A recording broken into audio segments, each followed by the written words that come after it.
인생은 하나의 불안을 다른 불안으로, 하나의 욕망을 다른 욕망으로 대체하는 과정이다. 우리가 실패에 대한 생각 때문에 괴로워하는 것은 성공을 해야만 세상이 우리에게 호의를 보여준다고 믿기 때문이다. 매우 불행해지기는 쉽지만 매우 행복해지기는 어려운 것이 아니라 아예 불가능하다. 우리 인생의 여러 장면은 거친 모자이크 그림과 같다. 가까이서 보면 아무런 매력이 없고 멀리서 보아야 아름다움을 감상할 수 있다. 인생의 폭이 협소할수록 우연한 사건이 우리 인생을 마음대로 주무를 수 있게 된다. 현명한 사람은 막을 수 없는 불행을 감수하지도 않겠지만 피할 수 없는 불행을 만나도 결코 시간과 감정을 낭비하지 않을 것이다.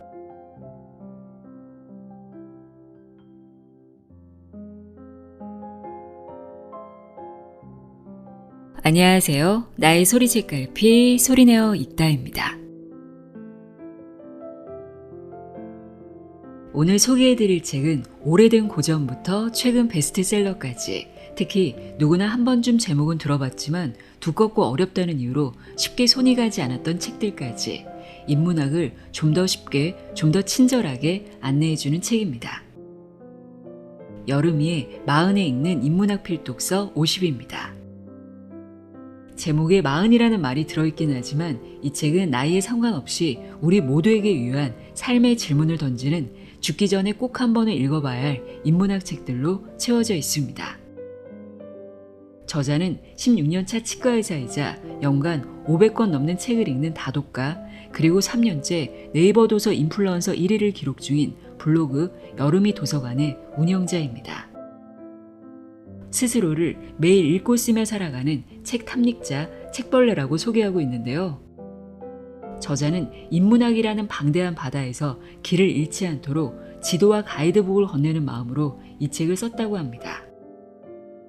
명상록, 도덕경, 논어, 다산산문성 같은 고전에서부터 제가 개인적으로 참 좋아하는 버트런드 러셀의 행복의 정복과 몰입의 즐거움, 불안 같은 현대 인문학의 정수까지, 이러한 인문학 책들을 어떻게 다가가면 좋은지, 또 함께 읽으면 좋은 책들까지 친절하게 알려줍니다. 마음이 지치고 흔들릴 때, 그동안 살아온 삶이 허무하게 느껴질 때가 있죠. 그럴 때 우리에게 필요한 것이 인문학이 아닌가 싶습니다. 그럼 지금부터 우리의 막연한 불안감을 잠재워줄 여름이의 마흔에 읽는 인문학 필독서 50, 내용의 일부를 읽어드립니다. 귀 기울여 들어보세요.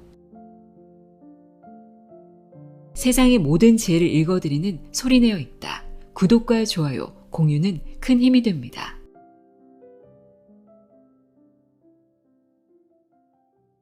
불안. 알랭 드 보통. 1969년 스위스 취리히에서 태어났다. 여러 언어에 능통하며 영국 캠브리지 대학교에서 역사학을 전공했다. 23살에 쓴 왜 나는 너를 사랑하는가가 세계적인 베스트셀러가 되면서 유명해졌다. 2003년 2월 프랑스 문화부 장관으로부터 예술가에게 수여하는 최고 명예인 예술문화훈장을 받았으며 기사 자기도 받았다. 2008년 런던에 인생학교를 설립하고 교장이 되었다. 저서로 우리는 사랑일까? 여행의 기술, 철학의 위안 등이 있다. 이 책을 선정한 이유. 고전이라 부를 수는 없지만 한국에서 꾸준히 인기가 많은 알랭 드 보통의 대표작이다. 이 책은 우리가 불안한 이유와 함께 해법도 같이 제시하는 구성으로 읽기 편하게 되어 있다. 불안을 자주 느끼는 사람이라면 꼭 읽어보길 권한다. 특히 알랭 드 보통의 책은 치열하게 살아가는 한국인들에게 적절한 유머와 공감을 안겨준다. 인문학 도서치고는 많이 어렵지 않아 입문서로 도전하기 좋은 책이다. 현대인의 삶을 지배하는 불안.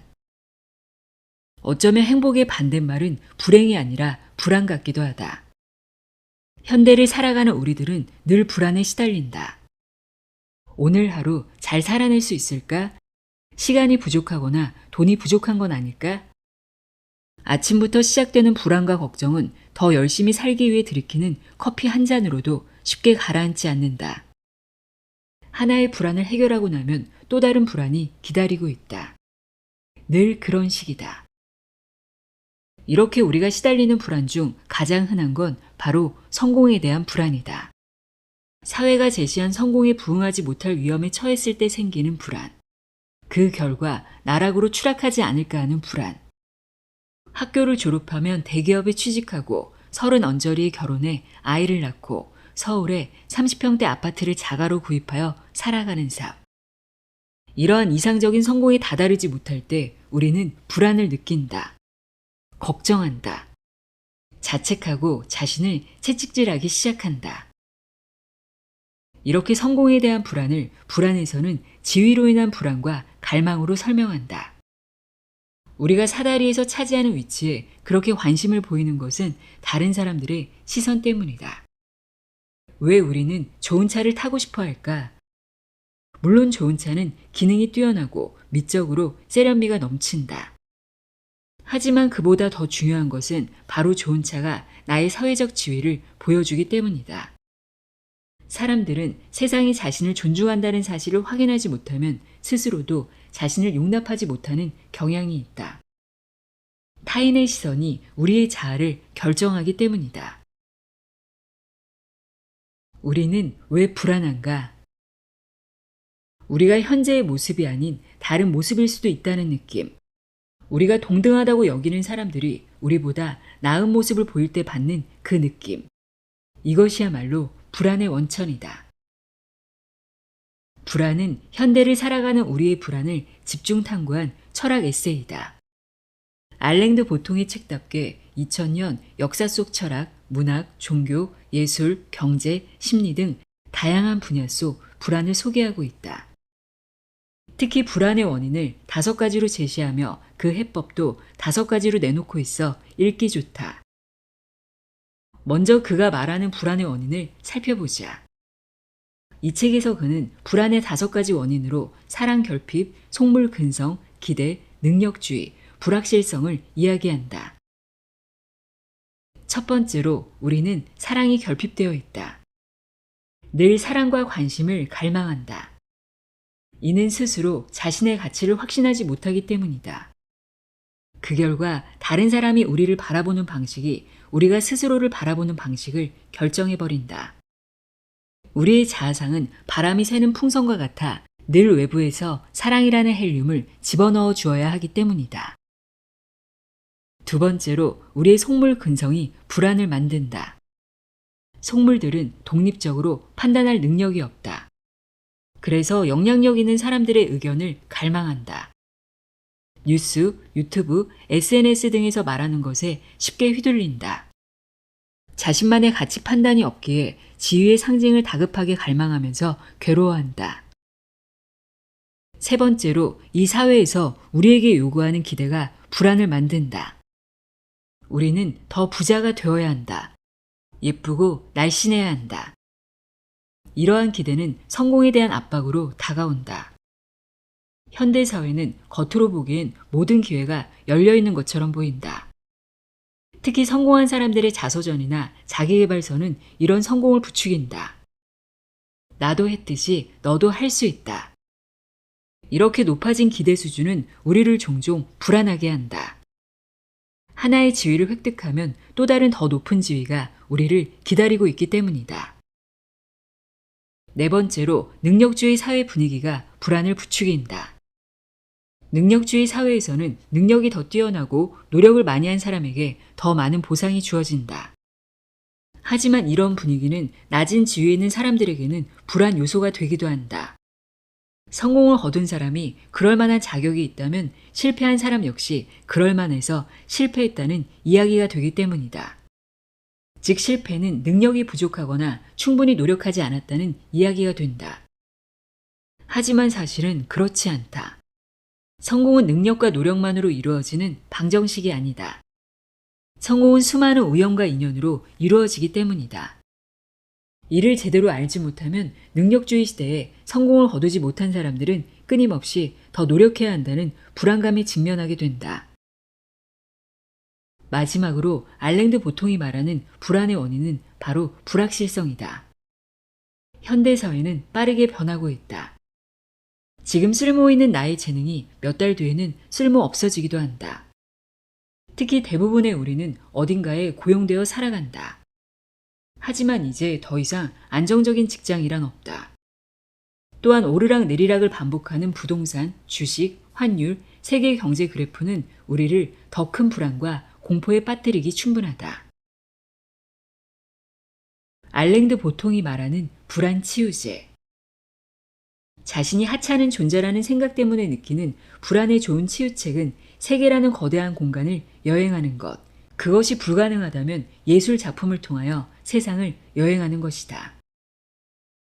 사실 불안에서 완전히 도피하기란 불가능하다. 하지만 마음이 온통 불안감으로 가득 차서 아무것도 하지 못할 지경이라면 알랭드 보통이 말하는 불안 치유제가 도움이 될 것이다. 이 책은 불안에 대해 크게 5가지 예법을 제시한다. 바로 철학, 예술, 정치, 기독교, 보헤미아이다.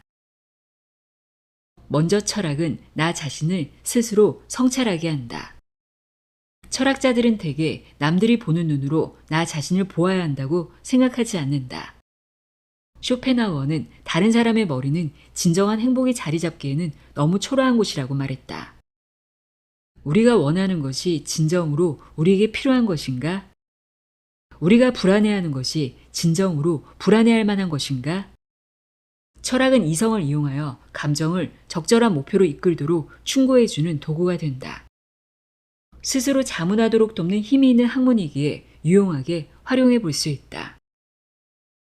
예술 또한 불안의 효과적인 치료제다. 예술 작품은 세상을 더 진실하게, 더 현명하게, 더 똑똑하게 이해하는 방법을 안내해 준다.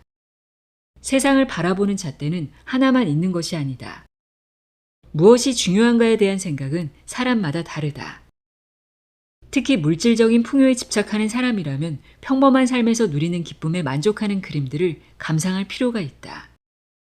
단정하게 자리 잡은 들판, 정원, 평화로운 호숫가, 두 부부의 모습 같은 그림은 우리의 속물적 관념을 교정하는 데 도움을 준다. 정치적인 깨달음 또한 해법이 된다. 지금 물질 만능주의와 능력주의가 인간이 정치적으로 만든 산물에 불과하다는 걸 깨닫는 것이 불안을 다스리는데 도움을 주는 것이다. 지금의 사회는 18세기 중반 산업사회 이후 생겨난 이상들이다. 특히 소비사회는 우리의 불안을 조장한다. 어떤 것을 꼭 소유해야만 행복해질 것이라고 부추긴다. 더 좋은 차가 필요하고 더 비싼 집이 필요하다고 속삭인다. 이런 사회에서 인생은 하나의 불안을 다른 불안으로 대체하고 하나의 욕망을 다른 욕망으로 대체하는 과정일 뿐이다. 종교와 죽음에 대한 생각도 불안을 줄여준다. 우리는 관심을 기울이는 것에서 불안을 느낀다.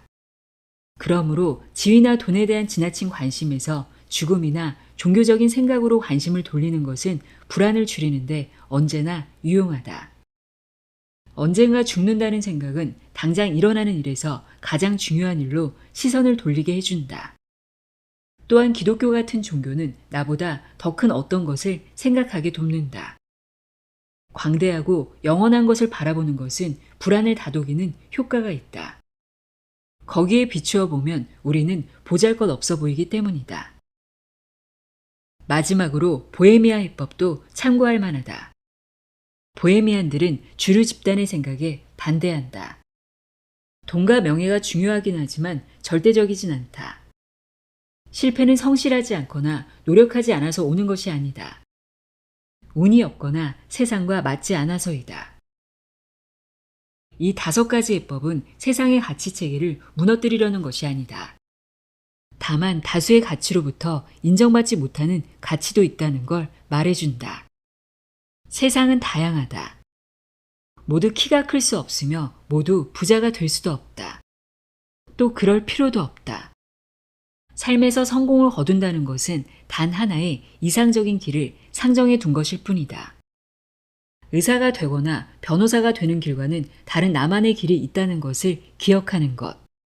거기서 불안에 대한 위로는 찾아온다. 어쩌면 불안은 너무 열심히 살아서 생기는 마음의 병일지도 모르겠다. 쇼펜하우어의 행복론과 인생론. 아르투어 쇼펜하우어. 1788년 독일에서 부유한 상인의 아들로 태어났다. 아버지의 바람에 따라 한동안 상인 교육을 받았지만 10대 시절 아버지의 급작스런 죽음을 계기로 자신이 꿈꾸던 학자가 되기 위해 김나지움에 입학한다. 1811년 베를린 대학교에 들어간 뒤 철학 박사 학위를 받았으며 30세 무렵 대표작 의지와 표상으로서의 세계를 출간한 후 베를린 대학교 교수가 된다. 평생 무명의 독신 철학자로 살다가 말년에 출간한 소품과 부록으로 베스트셀러 철학자가 되었다. 1860년 식사 중 폐렴으로 사망했다. 이 책을 선정한 이유. 최근 몇 년 사이 한국을 강타한 철학자는 바로 쇼펜하우어이다. 냉소적이지만 현실을 제대로 볼 줄 알았던 그의 철학은 21세기 한국 사람들에게 큰 위안을 주고 있다. 나는 쇼펜하우어를 읽으며 여태껏 한 번도 몰랐던 강력한 기쁨을 만끽했다. 그는 모든 인간 중 가장 위대한 천재다 라고 말했던 톨스토이를 비롯해 니체, 카프카, 헤르만 헤세, 프로이트, 융 등에게 지대한 영향을 끼친 그는 19세기 서양 철학계의 상징적인 인물이다. 고통의 강을 건너는 이에게 보내는 위로의 철학. 왜 이렇게 살기 힘들까? 내 인생은 왜 이리 고통뿐일까? 살면서 힘이 들 때면 이런 생각이 든다. 나만 힘든 것 같고 세상 돌아가는 일이 너무 잔인하다. 착한 일을 하면 복을 받고 나쁜 일을 하면 벌을 받는다는데 세상은 꼭 그런 것 같지 않다. 쉽지 않은 세상이다. 철학은 세상 사람들이 당연하다고 생각한 것에 반기를 드는 학문이다. 일반적으로 사람들은 악과 고통에 익숙하고 이를 당연하게 생각한다. 한 채의 의심도 품지 않은 채 악과 고통에 스스로 익숙해져 버린다. 철학은 이런 사람들에게 정면으로 묻는다. 왜 고통과 악이 존재하는지 정말로 궁금하지 않은가? 이 물음에 대해 평생을 고민한 사람이 있으니 바로 철학자 쇼펜하우어다. 쇼펜하우어는 우리가 고통스러운 이유는 단 한 가지 때문이라고 말한다. 바로 우리 모두에겐 욕망이 있기 때문이라는 것이다. 우리는 원하는 게 많다. 좋은 집도 갖고 싶고 돈도 많이 벌었으면 좋겠다. 매일 기쁘고 즐거운 일만 가득했으면 좋겠고 슬프고 우울한 일은 없었으면 좋겠다. 모든 인간, 모든 생명체는 이렇게 맹목적인 욕망에 사로잡힌다. 그래서 서로 경쟁하고 투쟁한다. 기쁘고 즐거운 일은 희귀하니 말이다. 이런 세상을 바라보며 쇼펜하우어는 조금 극단적인 대응법을 취한다. 모든 욕망을 꺼버리자는 것이다. 욕망 자체를 극복해야 할 대상으로 보거나 부정하는 것이다. 잘해보는 게 어때? 파이팅! 하고 응원하는 대신 그럼 하지마, 차라리 관둬, 진짜 하지마 라고 말하는 친구와 비슷하다. 그렇다. 삶이 지옥처럼 느껴진다면 차라리 욕망을 없애는 것이 그 지옥을 건너는 방법이 될 수도 있다. 이것이 바로 쇼펜하우어 철학이 주는 용기와 위로라 할 수 있다. 행복의 조건, 건강, 개성, 부, 그리고 명랑한 마음. 이 책은 쇼펜하우어가 말하는 18세기식 행복론을 담고 있다. 이 행복론은 쉽게 납득할 수 있는 조건도 있지만 이 정도까지 해야 하나 싶을 정도로 힘든 조건도 있다. 먼저 쇼펜하우어는 건강이 중요하다고 보았다. 건강한 거지가 병든 왕보다 행복하다는 것이다. 완벽한 건강과 조화로운 신체에서 비롯되는 차분하고 명랑한 기질, 생기 있으며 통찰력 있고 올바르게 파악할 줄 아는 분별력, 온건하고 부드러운 의지, 그에 따른 한 점 부끄럼 없는 양심. 쇼펜하우어가 보기에 이런 것은 지위나 부로 대신할 수 없는 행복의 조건이다. 그는 또한 자신에게 주어진 개성을 최대한 유리하게 이용할 때 행복해진다고 말한다. 그리하여 자신의 인격에 맞는 일에만 노력하고 다른 모든 것은 피하라고도 한다. 이는 개성에 적합한 직업과 생활 방식을 골라야 한다는 뜻이기도 하다. 만약 자신에게 부족한 능력을 요구하는 일을 한다면 우리는 평생 불행하다고 느낄 수밖에 없기 때문이다.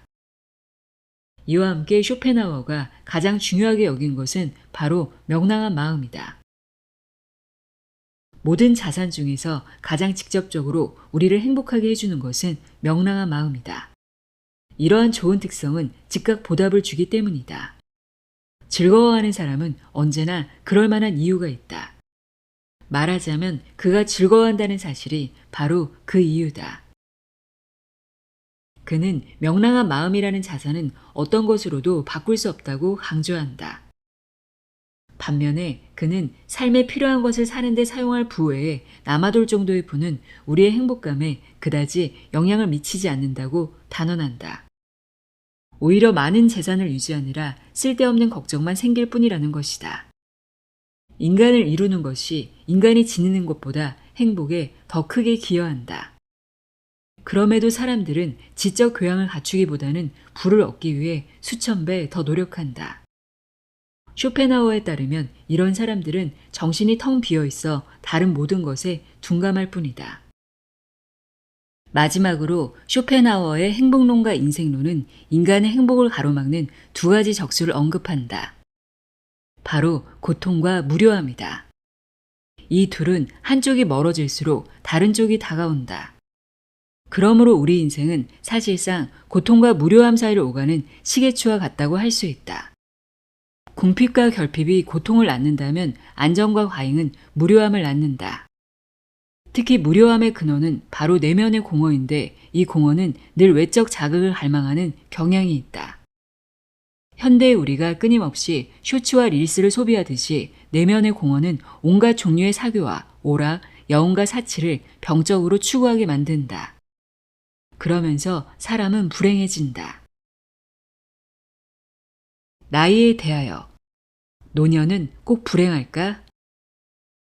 쇼펜하우어가 생각하는 행복이란 이렇듯 고통이 적어 견딜 만한 인생을 말한다.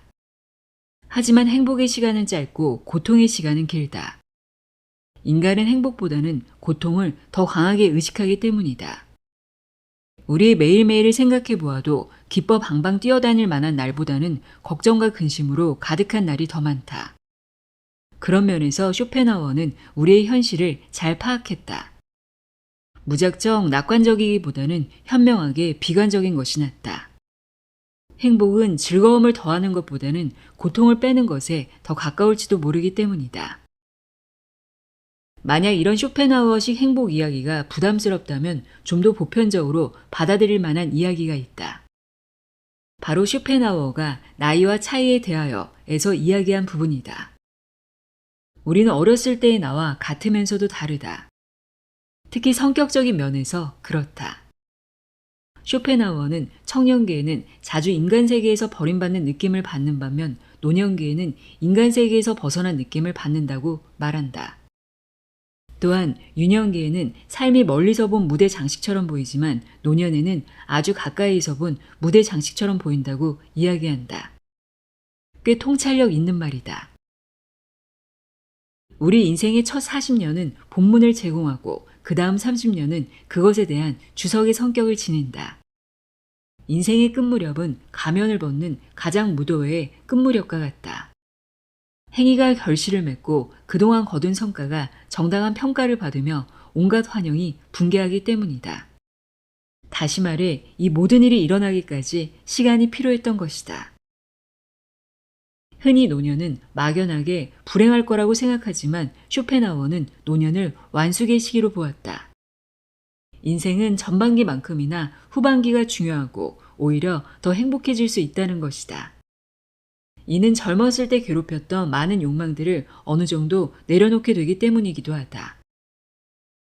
쇼펜하우어는 청년기의 특징은 우울함과 비애이고 노년기의 특징은 명랑함인 것이 확실하다고 말한다. 그에게 노년은 오히려 삶의 폭이 넓어지고 생산적으로 사는 시기, 완숙해지고 강인해지는 시기이다. 그는 분명 노년에 찾아오는 행복을 즐길 줄 아는 사람이었을 것이다. 이런 이유로 확실히 쇼펜하우어는 젊을 때보다는 40 이후의 읽기가 더 좋은 듯하다. 음악을 들으면 행복해지는 이유. 이렇게 세상을 한없는 고통의 세계로 바라본 쇼펜하우어. 그의 시선은 불교 교리와 많이 닮았다. 특히 삶의 고통을 해결하는 유일한 길은 자신의 욕망을 다스리는 것이라고 생각한 점이 그렇다. 하지만 불교와 다른 점이 하나 있다. 바로 아름다움, 즉 예술이 우리를 욕망에서 벗어나게 해준다고 생각한 점이다. 우리는 예술을 감상할 때 이성적으로 생각하진 않는다. 모나리자 그림을 보면서 눈썹이 없으니 이건 잘못된 그림이야 라고 판단하지 않는다. 예술이란 느끼는 것이다. 관조하는 것이다. 욕망 가득한 세상 속에서 편안하게 쉴 수 있는 안식처이다. 특히 쇼펜하우어는 예술 중에서도 음악을 최고로 쳤다. 그러니 혹시나 지금 불행하다고 느낀다면 음악을 한번 들어보자. 아름다움을 느끼고 관조하자. 결국 음악이, 예술이 우리를 구원해 줄 것이다. 행복의 정복. 버트런드 러셀. 20세기 대표 지성인 러셀은 분석 철학의 기초를 세운 철학자이자 1950년 노벨 문학상을 받은 작가이다. 이외에도 수학자, 교육 혁신가이자 실험가로 이름을 날렸다. 1872년 영국 귀족 가문에서 태어난 그는 캠브리지 대학 트리니티 칼리지에서 수학과 도덕 과학을 전공하였다. 1970년 98세로 생을 마감할 때까지 70여 권의 저서를 남겼다. 이 책을 선정한 이유. 20세기를 빛낸 사상가는 많지만 철학과 수학뿐만 아니라 과학, 역사, 교육 등 다양한 분야의 학문에서 두각을 나타낸 사상가는 드물다. 거기에 더해 노벨 문학상도 받고 98세까지 장수한 걸로도 유명한 버트런드 러셀. 그런 그가 60세를 앞두고 쓴 행복에 관한 책, 행복의 정복은 시대를 초월한 보편적인 행복에 관해 이야기하는 책이다. 철학자가 쓴 책이지만 딱딱하지 않고 대중의 눈높이에 맞춰 쉽게 쓰인 에세이이다. 행복은 끊임없이 쟁취해야 하는 것. 행복이 저절로 굴러들어온다면 얼마나 좋을까? 아무것도 안 하고 그저 행복할 순 없을까? 세계의 철학자 버트런드 러셀은 행복에도 노력이 필요하다고 생각했다. 그는 인간은 행복해질 수 있다며 불행으로 고통당하고 있는 수많은 사람들이 바람직한 방향으로 노력하기만 하면 충분히 행복해질 수 있다는 믿음에서 이 책을 썼다고 밝혔다. 이 책 행복의 정복은 크게 두 부분으로 나뉜다. 앞부분은 행복이 당신 곁을 떠난 이유, 그러니까 우리가 행복하지 않은 이유에 대해 말한다. 뒷부분은 행복으로 가는 길로 우리가 행복해지기 위해 노력해야 하는 것들에 대해 다룬다. 이 책은 1930년에 쓰였으니 약 100년 전의 책이다. 그 사이 세상은 많이 바뀌었다. 두 차례의 세계대전을 거쳤고 과학기술과 산업화가 급속도로 확산되었으며 이제 스마트폰을 손에 쥐고 일상을 살아가는 시대가 되었다. 하지만 이렇게 삶의 조건이 달라졌음에도 불구하고 행복의 조건은 크게 달라지지 않은 것 같다. 수학자이자 철학자인 저자가 써서 그런지 그의 에세이는 확실히 시대를 뛰어넘은 통찰이 느껴진다. 행복이 당신을 떠난 이유. 버트런드 러셀은 먼저 자신은 선천적으로 행복한 사람이 아니었다고 고백한다. 사춘기 시절에는 삶을 증오해서 늘 자살할 생각을 품고 있었지만 수학에 대해 좀 더 알고 싶다는 욕구 때문에 자살 충동을 자제할 수 있었다고 한다. 그리고 이 책을 쓴 60세가 된 시점에서 러셀은 지금 자신의 삶을 즐기고 있다고 말한다. 한 해 한 해를 맞을 때마다 나의 삶은 점점 즐거워질 것이다. 이렇게 삶을 즐기게 된 비결은 내가 가장 갈망하는 것이 무엇인지를 알아내서 대부분은 손에 넣었고 본질적으로 이룰 수 없는 것들에 대해서는 깨끗하게 단념했기 때문이다. 또한 주된 비결은 자신에 대한 집착을 줄였다는 데 있다. 행복의 정복은 먼저 다양한 불행의 조건에 대해 말한다. 그중 러셀이 가장 강조하는 것은 바로 자기 자신에게만 집착하는 버릇이다. 자신의 어리석음, 결점에 대해 깊이 생각하는 것, 지나치게 자기 자신에게만 몰입하는 것은 불행의 씨앗이 된다. 이는 자기라는 감옥에 갇힌 거나 다름없다. 이런 사람은 외부 세계에 대해 아무런 관심도 없고 그저 자신의 이기심을 충족시키거나 자신이 상처받지 않는 데만 관심이 있다. 행복해질 수가 없다. 이외에도 그는 우리가 불행한 이유로 경쟁, 물질 추구, 권태, 과도한 걱정, 비교, 피해 망상 등을 든다. 러셀에 따르면 요즘 사람들은 생존 경쟁 속에 살고 있으며 많은 이들이 성공해야만 행복해진다고 생각한다. 하지만 사실 성공은 행복의 한 가지 요소에 불과하다. 따라서 성공하기 위해 돈을 벌기 위해 나머지 요소들을 모두 희생한다면 지나치게 비싼 대가를 치르는 셈이다. 또한 그가 보기에 현대인은 권태를 견디는 힘이 없다. 그래서 불행하다. 지금은 더욱 자극적인 것들이 넘쳐나는 시대다. 자극이 지나치게 많은 삶은 밑빠진 독이나 다름없다. 이는 건강을 해칠 뿐 아니라 모든 종류의 즐거움을 무디게 만들고 근본적인 만족감을 표면적인 쾌감으로, 지혜를 얄팍한 재치로, 아름다움을 생경한 놀라움으로 바꾸어 버린다. 즉, 자극 없이는 살 수 없는 사람으로 만들어 버리는 것이다. 지나치게 걱정하는 경우 역시 불행하다. 한시도 쉬지 않고 지나치게 고민하는 것보다 꼭 필요한 때에 적당히 고민하는 태도가 필요하다. 이런 태도는 행복의 능률을 엄청나게 증진시켜준다. 특히 망설인 만큼 심신을 지치게 하면서 쓸데없는 것은 없다. 매사 비교하는 습관은 대단히 잘못된 버릇이다. 즐거운 일이 생기면 그 일을 충분히 즐겨야 한다. 그 일이 다른 사람에게 일어나는 일에 비하면 즐겁지 않을 것이라 비교하면서 머뭇거린다면 불행해지기 딱 좋다. 마지막으로 모두가 나만 미워한다는 피해 망상에 빠진 사람 역시 불행하다. 그런 사람이라면 다음 4가지를 깨달아야 한다. 첫째, 당신의 동기는 당신이 생각하는 것만큼 옳거나 이타적이지 않다. 둘째, 당신의 장점을 스스로 과대평가하고 있을 수 있다. 셋째, 다른 사람은 당신에게 당신만큼 관심을 갖고 있지 않다. 넷째, 당신을 해코지하고 싶다는 생각을 가질 만큼 대부분 사람들이 한가하지 않다. 사실 사람들 대부분은 나를 미워하지도 좋아하지도 않는다.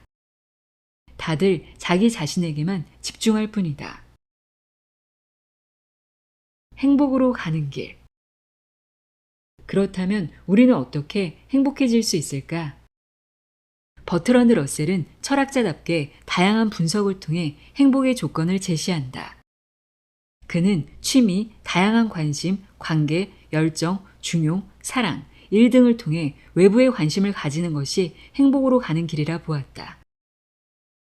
이 중에서 취미는 행복한 생활을 하는데 많은 도움을 준다.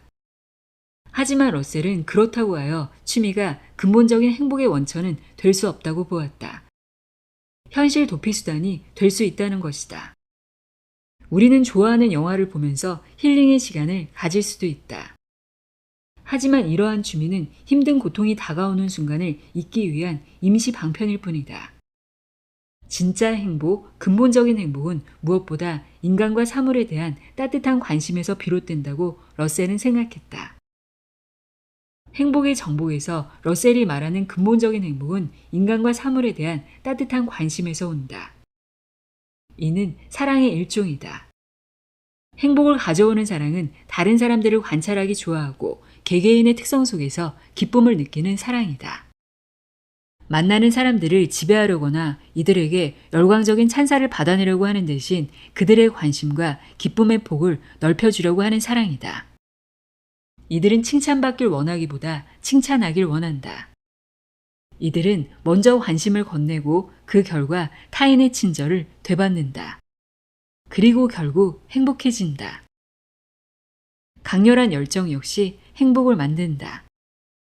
인생의 열정에 있는 사람에게는 불쾌한 경험도 쓸모가 있다. 하지만 열정이 지나치면 때로는 독이 되기도 한다. 따라서 열정이 불행의 원천이 되지 않게 하기 위해서는 건강을 지키고 능력을 전체적으로 관리하며 생계에 필요한 충분한 소득을 유지하는 것이 필요하다. 밤에 체스를 한다는 기대에 부푼 채로 일하는 사람은 행복하다. 하지만 하루 종일 체스를 두기 위해서 직업까지 버린 사람은 중용의 미덕을 잃어버린 사람이다. 또한 일하는 사람이 덜 불행하다. 일은 종일 무엇을 할 것인지를 신경 쓸 필요 없이 하루 대부분을 메워준다. 또한 성공을 이룰 기회가 열려 있어 만족감을 준다. 따라서 지루한 일이나마 할 일이 있는 사람은 아무 일도 하지 않는 사람에 비해 대체적으로 더 큰 행복을 누릴 수 있다.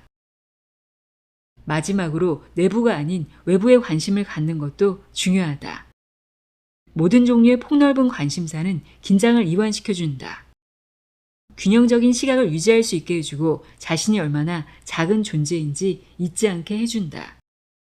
자기 자신에만 지나친 관심을 쏟는 사람은 늘 극단주의로 빠져들 위험이 있다. 인생의 폭이 협소할수록 우연한 사건이 우리 인생의 모든 의미와 목적을 마음대로 주무를 수 있게 되는 것이다. 러셀의 말처럼 행복은 사실 쉽지 않다. 헬스장에서 땀을 흘리며 근육을 키워나가는 것처럼 행복 또한 꾸준한 운동이 필요하다. 특히 단기간에 소비하고 많은 행복이 아닌 꾸준한 행복을 원한다면 이 책 행복의 정복을 추천한다.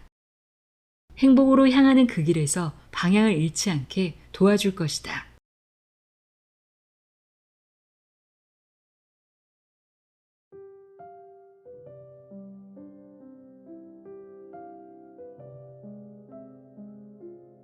여름이의 마흔에 읽는 인문학 필독서 50 읽어드렸습니다.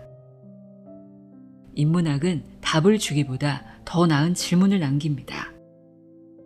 오늘 함께한 문장들 가운데 여러분에게 조용히 질문을 건네는 한 문장이 있었길 바랍니다. 함께해 주셔서 고맙습니다.